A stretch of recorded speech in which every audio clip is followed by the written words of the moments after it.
พอทรงอวยพรประเทศลาว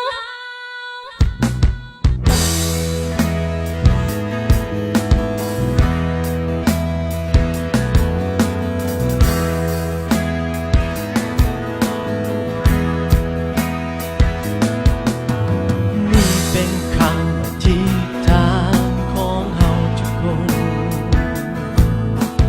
นี่เป็นคำอ้อนวอนจากหัวใจเด็กพระวิญญาณเทเข้ามา เปิดตาใจเฮาทุกคนให้อัศจรรย์ของพระองค์เกิดในพวกเขา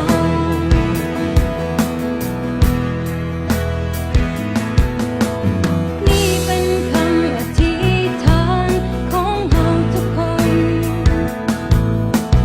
นี่เป็นคำอ้อนวอนจากหัวใจลิบพระวิญญาณเทเข้ามาเปิดตาใจเฮาทุกคน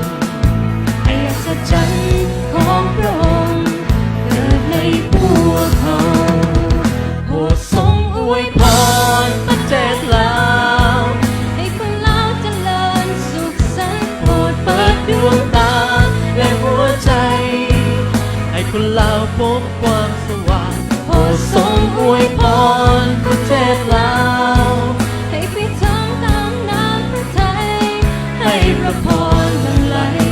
มาถึงคนลาวทุกคน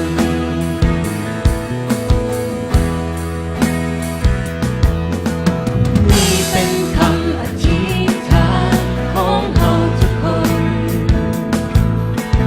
นี่เป็นคำอ้อนวอนจากหัวใจลิบพระวิญญาณเทเข้ามาเปิดตาใจเฮาทุกคนให้อัศจรรย์ของพระองค์เกิดในพวกเขาโปรดทรงอวยพรประเทศลาวให้คนลาวเจริญสุขสันต์โปรดเปิดดวงตาและหัวใจให้คนลาวพบความสว่างโปรดทรงอวยพรประเทศลาวให้ไปถึงตามน้ำพระทัยให้พระพรหลั่งไหลมาถึงคนลาวทุกคน